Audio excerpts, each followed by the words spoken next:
जय जगन्नाथ राधे श्याम पूर्णमासी मठ चैनल तरफ आपण मानक अनेक अनेक स्वागत एवं शुभेच्छा। पुणी गोटे नुआ वीडियो नहीं आपण सम्मुखें आमे पहुँची गलु। आसतु जानिबा जन्म एवं मृत्यु। जन्म मृत्यु होउछि निराट सत्य, जहाँकि आमे किछि भल कर्म कले पुनर्जन्म नबा। ताले आसतु पुनर्जन्मर कथा आम गुरुजी एते सुंदर भाव में बुझेइछन्ति, ताहाकु आमे मन ध्यान दे सुनिबा। हाँ, वीडियो भल लगिले लाइक शेयर सब्सक्राइब करने को जम्मा भी भूलिबेनी। हे प्रभु जगन्नाथ, हे बलभद्र, हे माँ सुभद्रा, हे प्रभु चक्र सुदर्शन। प्रायतः समस्तंक मनरे गोटिए प्रश्न आउ गोटिए कौतूहल बारंबार आसे, ताहा हैला पूर्व जन्म रे आमे कौन थिले आउ मृत्यु परे आमर गति कौन हेबो। प्रायतः समस्तंक मनरे यही जिज्ञासा थाए। जो माने अज्ञानी माने से माने साधारणतः भाबंती कि यही जन्मटा ही आरंभ, यही जन्मटा ही शेष। तो जेते दिन धराधाम रे बंचिचे खाओ पिओ मस्ती कर, मैथुन कर, निद्रागत रुह, आउ पशुपक्षी मानक भली आचरण कर, पशुपक्षी मानक भली स्वभाव धर। किंतु जो माने साधारणतः टिके आध्यात्मिकतारे विश्वास रखती किंबा जो मानक आमे ज्ञानी श्रेणी रे नबा, से माने प्रायतः भाबंती या पूर्व आमे कोठे थिले, को भली गति रे थिले, हमर कौन ही थिला, मृत्यु परे कौन हेबो, इत्यादि इत्यादि इत्यादि। तेबे आसंतु आज मु आपण मानंकु प्रमाण सह कौन प्रमाण सह या विषय रे किछि ज्ञान आपण मानंकु प्रदान करिवि। कारण बिना प्रमाण रे तो आज डेट रे केही किछि सुनु नाहंती किबा मानु नाहंती। ग्रंथ शास्त्र रो कथा को सब कहानी बोली भाबुचंदी।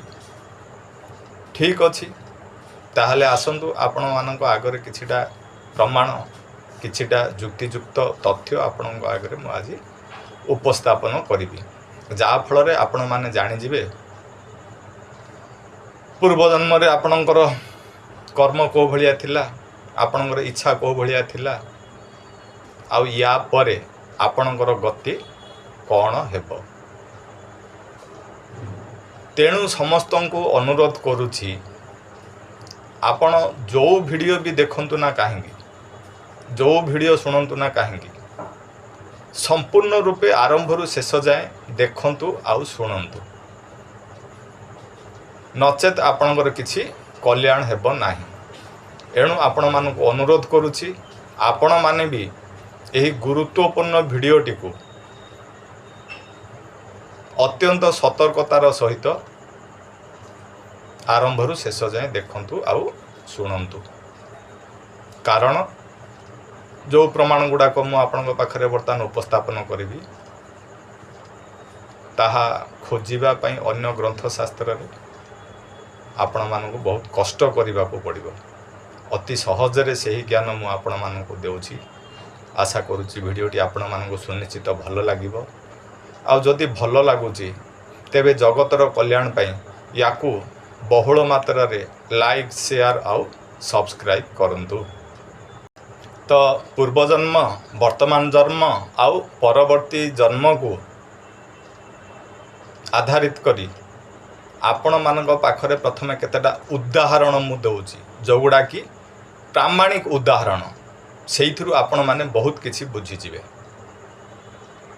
देखंतु गोटे आंब गछरे आंब कसिटे ऋतु आसिले गछरे फळे, धीरे धीरे धीरे आंब गछर रूप रस गंध गुण नहीं से विकसित होबार लागे। एपरी गोटे समय आसे ताहा संपूर्ण रूपे पाची जाए बा परिपक्व हो जाए। पाची गला परे तार अवस्था कौन हुए से डेम्फरू झड़ी जाए। तो जो गछ देहरु तार सृष्टि होता झड़ी की माटी रे पड़गला पर तार आउ से गछ सहित किसी संपर्क रहिला नाही। किंतु जेहेतु आंब गछरु ही आंबर सृष्टि, आंब गछर सबु रस रूप गंध गुण स्वाद सबु किछि ता भितरे भरिकी अछि। गछरु सिना अलगा हो गला किंतु से एका प्रकृति आंब गछर गुण सबु ता पाखरे रहिला। झड़ी की माटी रे पड़िला परे आंबटा कौन होची तार बाहर तत्वटा पची सड़ी माटी रे मिसी जाउची, किंतु जोटा तार बीज बा जोटा तार टाकुआ से कौन होची आ गोटे नुआ आंब गछ सृष्टि हो जाउची। ठीक से ही बळे जदि पिजुली गछरु पिजुलीटे झड़े किंबा लेंबू गछरु लेंबूटे झड़े, झड़िला परे तार गछ सहित आ किछि संपर्क रुहे नाही, किंतु झड़िबा पूर्वरु सेई गछर संपूर्ण गुण रूप रस गंध सबू सी नहीं कि पलि आसता है। तो लेंबू हो पिजुली हो बरकोली हो जामुकोली हो जहाँ किसी भी हो ना कहीं से गुड़ाक झड़ी गला परे माटी रे पड़ी सड़ी जाए तार बाहर तत्व तार बीजरू फेर गोटे नुआ गछ सृष्टि हुए। तो नुआ गछ सृष्टि करबा पई बा नुआ जन्म नबा पई कौन दरकार पड़े? उपयुक्त बीज। उपयुक्त बीज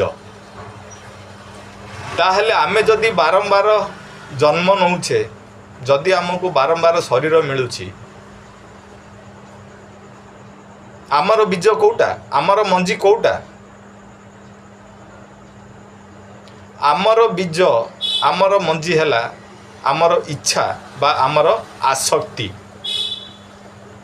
बंची थिबा अवस्था रे आमे जो जो तत्व प्रति जो जो उपादान प्रति अत्यधिक मोहग्रस्त थिबा, अत्यधिक आसक्त थिबा, अत्यधिक इच्छा आमर थिबो,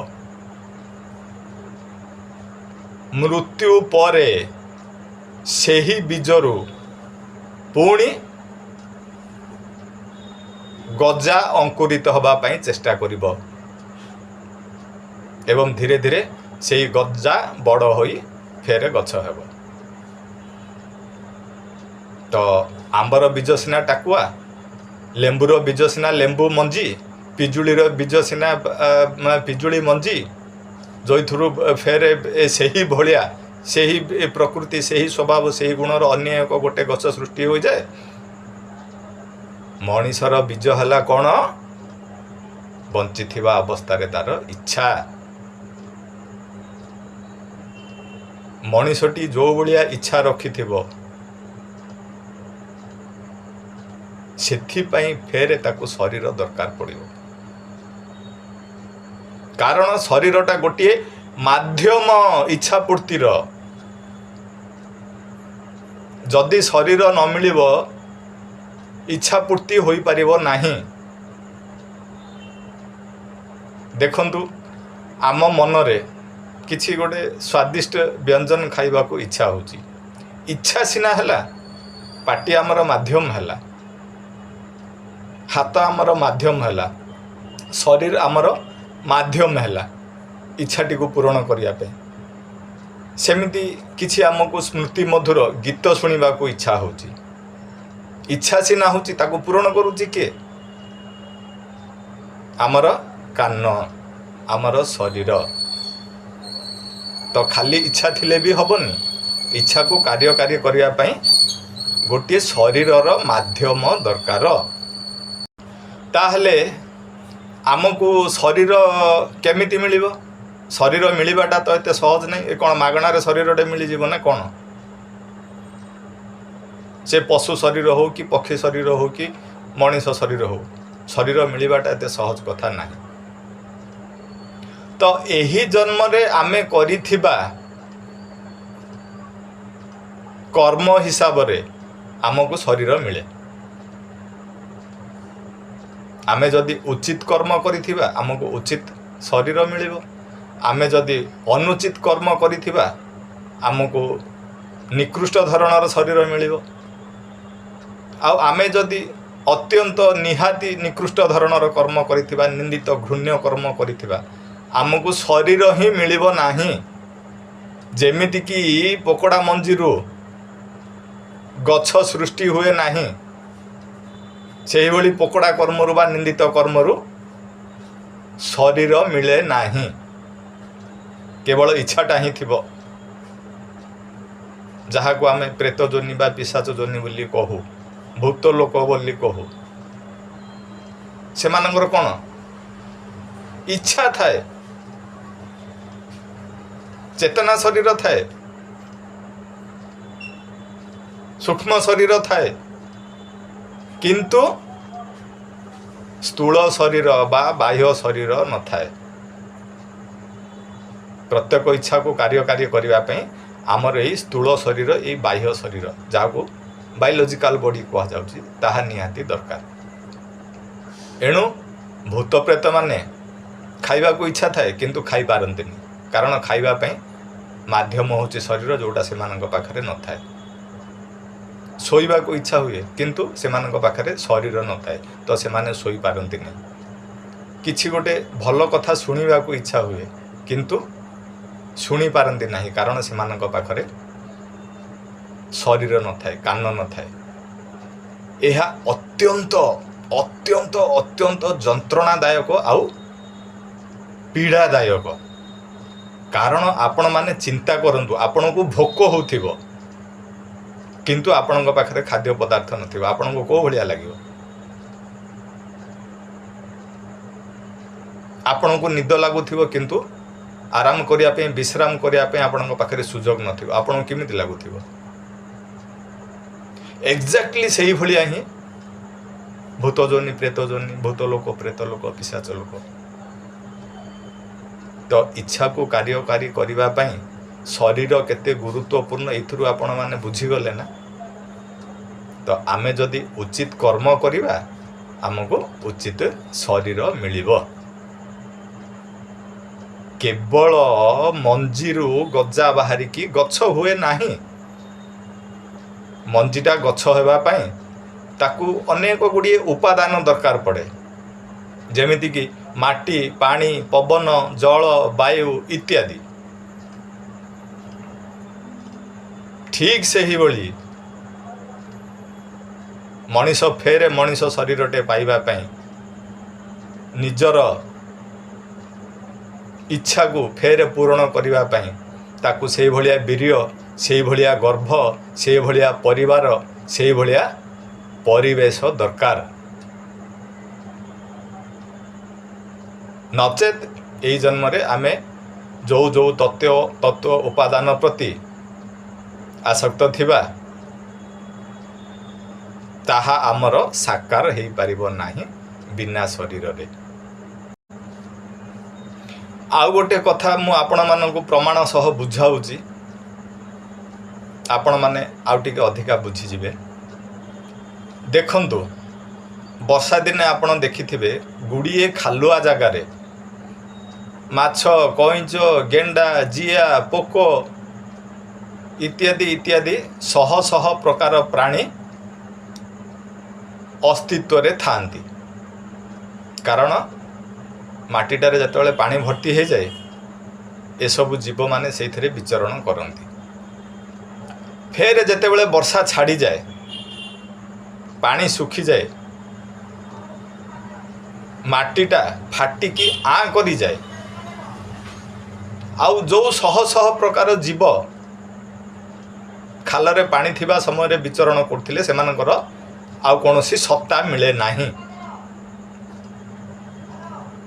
फेर खरा दिन जाई आउ थे जितेबाला वर्षा दिन आसे से खाल में पानी भर्ती हुए, फेर से भाया माछ, कईंच, गेंडा, जिया, पोक सब पलि आसती। ता माने से माने कौन वर्षा जल रे, वर्षा पानी रु, बादल रु, आकाश रु, मेघ रु खसिले कि ना।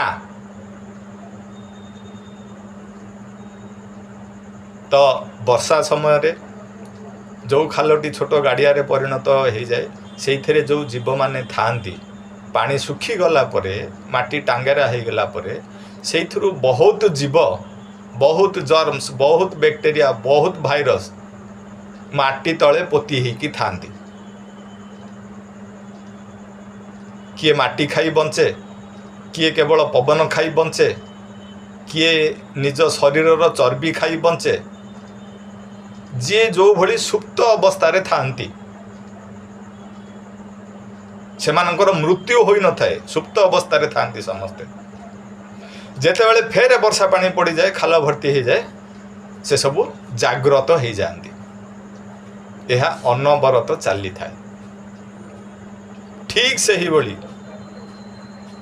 ମୃତ୍ୟୁ ପୂର୍ବରୁ ଯଦି ଆମ ଭିତରେ ବୈରାଗ୍ୟତା ନ ଆସିଲା, ମୃତ୍ୟୁ ପୂର୍ବରୁ ଯଦି ଆମ ଭିତରେ ଅନାସକ୍ତ ଭାବ ନ ଆସିଲା,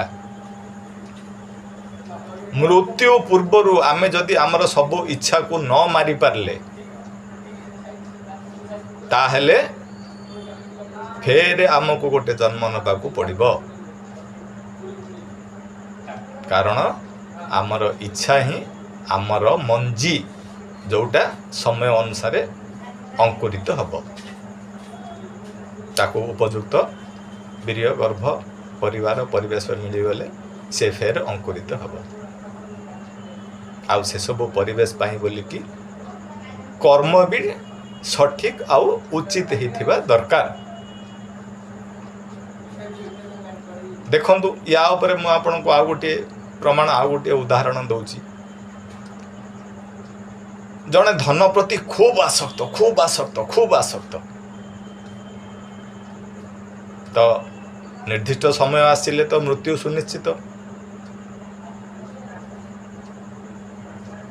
ମୃତ୍ୟୁର ଶେଷ ସମୟରେ ବା ଜୀବନର ଶେଷ ସମୟରେ ମଧ୍ୟ ତାର ମନରେ କେବଳ ଗୋଟିଏ ଚିନ୍ତା, ଧନ, ଧନ, ଧନ, ଧନ, ଧନ।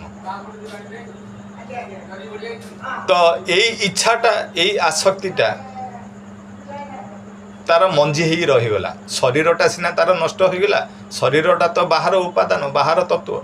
ଯେମିତିକି ଆମ୍ବର ବାହାର ଅଂଶଟା ମାଟିରେ ମିଶିକି ଟାକୁଆରୁ ଗଛ ସୃଷ୍ଟି ହେଉଛି, ଲେମ୍ବୁ, ପିଜୁଳି, କୋଳି ସବୁଥିର ବାହାର ତତ୍ତ୍ୱ ମାଟିରେ ମିଶି ମଞ୍ଜିରୁ ଗଛ ସୃଷ୍ଟି ହେଉଛି। ଠିକ୍ ସେହିଭଳି ଧନ ପ୍ରତି ଆସକ୍ତି ଥିବା ବ୍ୟକ୍ତିଟାର ବାହାର ତତ୍ତ୍ୱ ବା ଶରୀର ମାଟିରେ ମିଶିଗଲା, କିନ୍ତୁ ତାର ଇଚ୍ଛାଟା ମଞ୍ଜି ଭଳି ରହିଗଲା। ଯଦି ଇଚ୍ଛା ସହିତ ବଞ୍ଚିଥିବା ଅବସ୍ଥାରେ ତାର କର୍ମ ଉତ୍କୃଷ୍ଟ ହେଇଥିବ, ତେବେ ତାକୁ ଯେକୌଣସି ଗୋଟେ ଧନୀ ପରିବାରରେ ଜନ୍ମ ମିଳିଯିବ। କିନ୍ତୁ ଧନ ପ୍ରତି ଲୋଭ ଥିବ, ମୋହ ଥିବ, ଆକର୍ଷଣ ଥିବ, ସେହି ଅବସ୍ଥାରେ ଜୀବନ ଛାଡ଼ିଥିବ, କିନ୍ତୁ ବଞ୍ଚିଥିବା ଅବସ୍ଥାରେ ସେ କରିଥିବା କର୍ମ ନିହାତି ନିକୃଷ୍ଟ ଧରଣର ହେଇଥିବ, ତାହେଲେ ତାକୁ କୌଣସି ଧନୀ ପରିବାରରେ ଜନ୍ମ ମିଳିବ ନାହିଁ। କୌଣସି ବ୍ୟାଙ୍କରେ ଚୌକିଦାର ହେବ। ବ୍ୟାଙ୍କଟା ତ ଧନର ଗୋଟେ ଭଣ୍ଡାର ନା, ଯେହେତୁ ଧନ ଧନ ଧନ ହେଉଥିଲା, ସେ ଧନର ଭଣ୍ଡାର ପାଖରେ ତାକୁ ଚୌକିଦାର ହେବାକୁ ପଡ଼ିବ, କାରଣ କର୍ମ ଉଚିତ ନଥିଲା। ଆଉ ତାଠୁ ନିକୃଷ୍ଟ ଧରଣର କର୍ମ ବି ଯଦି କରିଥିବ, ନାଗ ସାପ ହୋଇ କୌଣସି ପୋତା ଧନ ପାଖରେ ବିଳା କରିବ, କାହିଁକି ଧନର ଆସକ୍ତି ତ ତା ମନରୁ ଯାଇନି ନା। ପୂର୍ବଜନ୍ମରେ ଧନର ଆସକ୍ତି ଥିବା ଯୋଗୁଁ ସେହି ହିସାବରେ ତାର ଇଚ୍ଛା ପୂରଣ ପାଇଁ ତାର କର୍ମ ହିସାବରେ ତାକୁ ଶରୀର ମିଳିବ। ତ ଅତ୍ୟନ୍ତ ନିକୃଷ୍ଟ ଧରଣର କର୍ମ କରିଥିବ, କିନ୍ତୁ ଧନ ପ୍ରତି ପ୍ରବଳ ଇଚ୍ଛା ଥିବ, ତ ଯେଉଁଠି ପୋତା ଧନ ଥିବ ସେଇ ପାଖରେ ନାଗସାପ ହୋଇ ସିଏ ବିଳା କରିବ।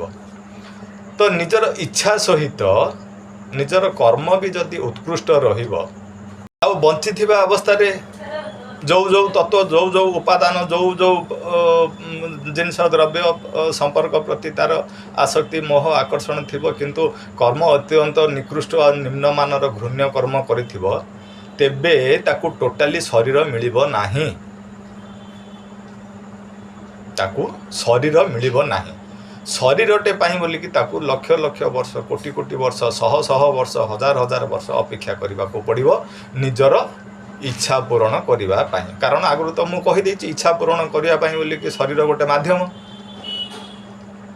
सेतिक समय जाए से केवल तड़पिब, सबकि चाहूब करने किंतु ता पाखरे माध्यम किसी नथिबो करिया पे। एणु आपण एई जन्म रे जदि मनीष शरीरटे पाइचंती, चिंता करंतु पूर्व जन्म गुड़िकरे आपण अनेक शुभ कर्म उचित कर्म करिथिले, नचेत दुर्लभ मनीष शरीर मिलवाटा एते सहज कथा नुह। 84 लक्ष प्रकार जोनि अछि, 84 लक्ष प्रकार जीव अछंती। केते शरीर भोग करी करी करी करी करी करी आपण किछि उत्कृष्ट काम करिथिबा जोगु आज एई मनीष शरीर को आसिले। एणु एई दुर्लभ मनीष शरीर को आपण माने साधारण बोली भाबंतु नाही। तो मिलिथिबा एई दुर्लभ मनीष शरीर टिकु आपण ठीक बाटरे नियंतु, उचित कर्म रे लगांतु, नचेत फेरे केते हजार वर्ष, केते लक्ष वर्ष, केते जोनी, केते शरीर भोग कला पर आमको फेरे मनीष शरीर मिलिबो तार किछि हिसाब नाही। अन्य सबु शरीर रे प्राणी माने केवल भोग करंती, भोग छड़ा पुरुषार्थ करि पारंती नाही किंबा नूतन कर्म करि पारंती नाही। मनीष किंतु भोग करिबा सहित नूतन कर्म करि पारिबो, पुरुषार्थ करि पारिबो। केवल मनीष जोनि गोटे जोनि बा गोटे शरीर जो थे उभय भोग आ पुरुषार्थ हो पार।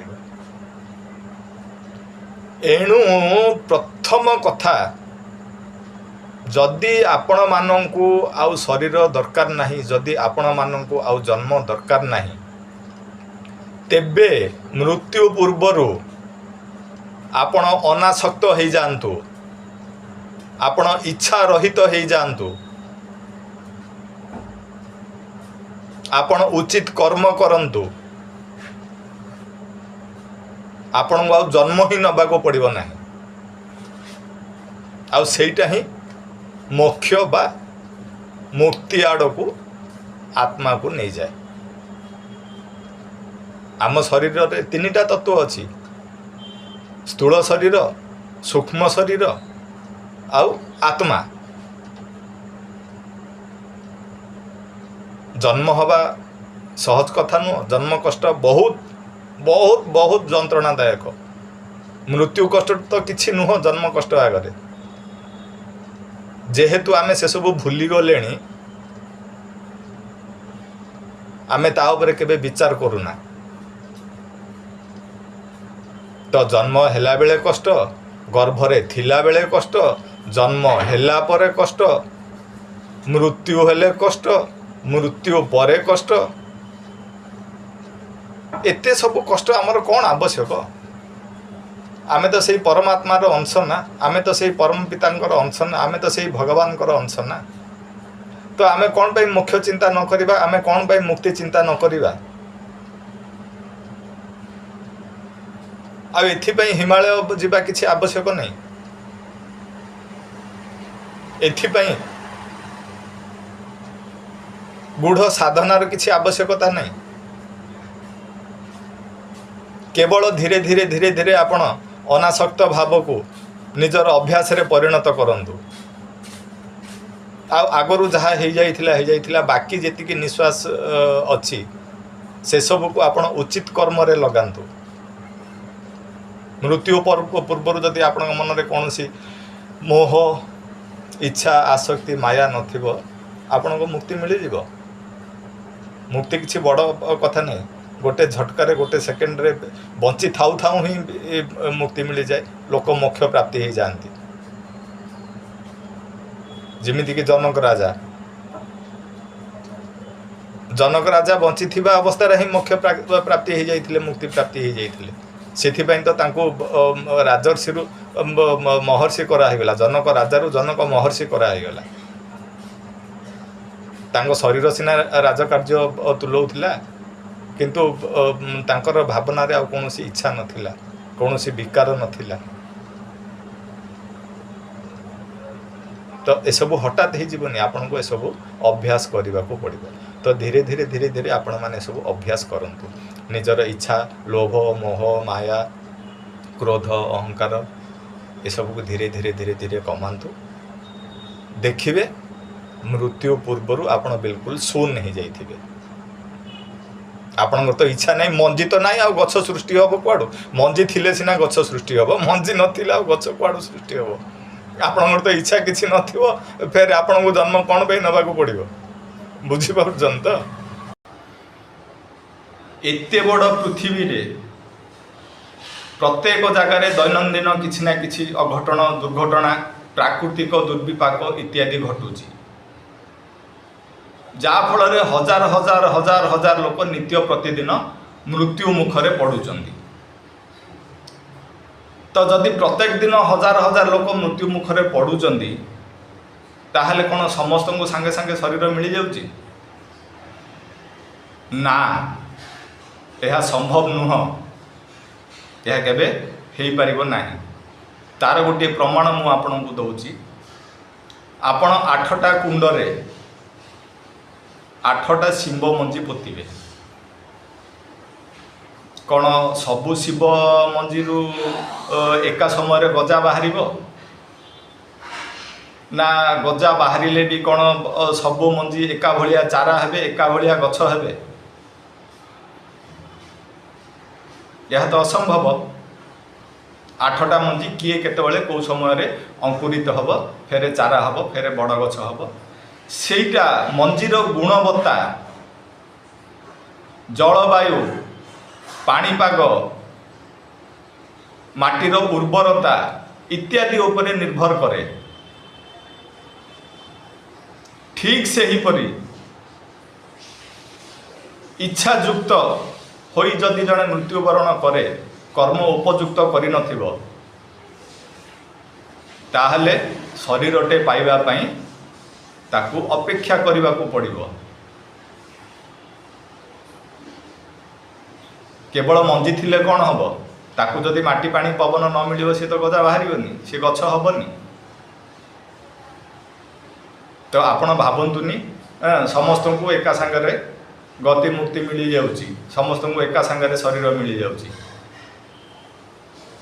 ତ ବଞ୍ଚିଥିବା ଅବସ୍ଥାରେ ନିଜର ଇଚ୍ଛା ସହିତ କର୍ମ ବି ଠିକ୍ ହୋଇଥିଲେ ଶରୀର ସାଙ୍ଗେ ସାଙ୍ଗେ ମିଳିଯିବ। ବୀର୍ୟ, ଗର୍ଭ, ପରିବାର, ପରିଜନ, ବନ୍ଧୁ, କୁଟୁମ୍ବ, ଭାଇ, ବନ୍ଧୁ, ପତ୍ନୀ, ଭାର୍ଯ୍ୟା, ସ୍ୱାମୀ ଏସବୁ ଆପେ ଆପେ ଜୀବନରେ ଆସିଯିବେ। ଦେଖନ୍ତୁ, ଭାଇରସ୍, ଜର୍ମସ୍, ବ୍ୟାକ୍ଟେରିଆ ଆଉ ବୀର୍ୟର ଶୁକ୍ରକୀଟ ଏସବୁ ଅତି ସୂକ୍ଷ୍ମ ଜୀବ। ଏମାନଙ୍କର ପ୍ରାଣ ଅଛି, ଏମାନଙ୍କ ଭିତରେ କିଛିଟା ଚେତନା ଅଛି, କିନ୍ତୁ ନିଜର ବାକି ଇଚ୍ଛା ପୂରଣ କରିବା ପାଇଁ ସେମାନଙ୍କୁ ଶରୀର ଦରକାର ପଡ଼େ, ସେମାନେ ଶରୀର ଖୋଜନ୍ତି। କରୋନା ଭାଇରସର ମଧ୍ୟ ଏତିକି ଚେତନା ଥିଲା, ମଣିଷର ଫୁସଫୁସ୍ ଭିତରେ ପଶିଲେ ମୁଁ ଫୁସଫୁସ୍ର ପ୍ରୋଟିନ୍ ଖାଇକି ମୋର ପୋଷଣ କରିବି ଆଉ ବଂଶ ବିସ୍ତାର କରିବି। ସେଇଭଳି ଆପଣ ପ୍ଲେଗ ଭାଇରସ୍ କଥା କହନ୍ତୁ, କିମ୍ବା ସାଇନ୍ ଫ୍ଲୁ କହନ୍ତୁ, କି ବାର୍ଡ ଫ୍ଲୁ କହନ୍ତୁ, କି ଯେତେ ପ୍ରକାର ଦୁନିଆରେ ଜର୍ମସ୍, ବ୍ୟାକ୍ଟେରିଆ, ଭାଇରସ୍, କ୍ଷୁଦ୍ର ଜୀବ, ସୂକ୍ଷ୍ମ ଜୀବ ସବୁ ଅଛନ୍ତି, ସେମାନଙ୍କର ବି ପ୍ରାଣ ଅଛି, ସେମାନଙ୍କର ବି ଚେତନା ଅଛି, କିନ୍ତୁ ସେମାନଙ୍କୁ ଶରୀର ମିଳୁନି। ତ କିଏ 5 ମିନିଟ୍ ପାଇଁ, କିଏ 5 ଘଣ୍ଟା ପାଇଁ, କିଏ 5 ଦିନ ପାଇଁ ଜୀବିତ ରୁହନ୍ତି, ଫେର ମୃତ୍ୟୁ ମୁଖରେ ପଡ଼ନ୍ତି, ଜୀବିତ ରୁହନ୍ତି, ଫେର ମୃତ୍ୟୁ ମୁଖରେ ପଡ଼ନ୍ତି। ତ ଶରୀର ମିଳିବା ଏତେ ସହଜ କଥା ନୁହଁ। ଦେଖନ୍ତୁ, ଯେତେବେଳେ ସ୍ୱାମୀ ସ୍ତ୍ରୀ ମିଳନ ହେଉଛନ୍ତି ସନ୍ତାନ ଉତ୍ପତ୍ତି ଉଦ୍ଦେଶ୍ୟରେ, ପୁରୁଷର ବୀର୍ୟରୁ କୋଟି କୋଟି କୋଟି ଶୁକ୍ରକୀଟ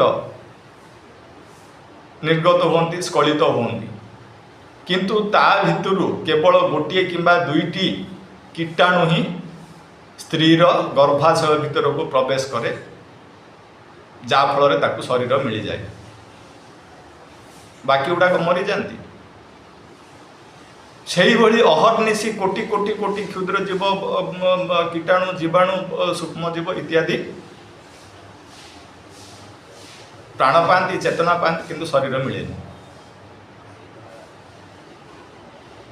तो गोटे दिन रे यही क्षुद्र सूक्ष्म जीव मानू 10 थर मृत्यु मुखरे पड़ा पड़े 10 थर जन्म होगा पड़े आपण मानक तो मुझे आगु कहूली कि शरीर पाइबा एत सहज कथा नुह बारंबार कहूँ शरीर पाइबा एत सहज कथा नुह शरीर पाइगले भी जन्म आउ मृत्युर कष्ट भोगवा पड़ो शरीर पाइगले भी सारा जीवन आमर प्रारब्ध को लेकिन आमको किछिटा दुख पीड़ा जंत्रणा एसबू भोग करने को पड़ो आमर जदि कर्म उत्कृष्ट हो निकृष्ट धरणर हो तो आमको सूक्ष्म जीव हिसाब से कीटाणु जीवाणु हिसाब से भी लक्ष लक्ष कोटि कोटि थर जन्म मृत्यु जन्म मृत्यु जन्म मृत्यु चक्र रे पड़ा पड़ो किंतु एते सहज शरीर मिलिब नाही एणु आपण माने सदा सर्वदा निजर कर्म प्रति सतर्क रहंतु कर्म बढ़िया करंतु उत्कृष्ट धरणर करंतु कली जुग व्यतीत अन्य जुग मानकरे किछि सिद्धि पाइबा पई निजर आत्मकल्याण पई भगवत प्राप्ति पई हजार हजार वर्ष कठोर साधना करने को पड़ूला जल भितर अग्नि भितर पर्वत गुंफारे नदी भितर अधा बुड़ीकी अधा ठिया है गोटे गोड़े ठिया है दी हाथ टेकिकी विभिन्न प्रकार साधना प्रक्रिया रे साधना करने को हेउथिला फल प्राप्ति पाई किंतु कली जुगरे निजर आत्मकल्याण पाई निजर आध्यात्मिक कल्याण पाई निजर किछिटा सिद्धि प्राप्ति पाई गति मुक्ति मोक्ष प्राप्ति पाई भगवत शरणागति हवा पाई अति सरल बाट हेउची महामंत्र हरे कृष्ण महामंत्र जप करवा सेथिपई कली जुग को धन्य कली बोली कहा जाए कली जुगरे जेते शीघ्र आ सहज उपाय रे निजर कल्याण हो जाए अन्य जुगरे से सब संभव नथिला एणु कली जुग को आपण माने खराब बोली भाबंतुनी कली जुग अति उत्तम निजे जदि ठीक रूपे रहिबे सुचारू रूपे जीवनचर्या करिवे आध्यात्मवादी भगवत शरणागति हेबे कली जुगठू श्रेष्ठ आउ किछि जुग नाही एणु निजर कल्याण पाई केवल आपण माने अहर्निशी महामंत्र जप करंतु यह ही कली जुग पाई श्रेष्ठ मंत्र आ से मंत्रटी है हरे कृष्ण कृष्ण कृष्ण हरे हरे हरे राम राम राम हरे हरे मानसिक स्तर रे हो वाचनिक स्तर रे हो शारीरिक क्रिया हिसाब रे हो जेकोसी समय रे जेकोसी परिस्थिति रे जो भलिया आपण यही मंत्रटी को जप कले आपणकर निहाती निहाती निहाती कल्याण ही हेब।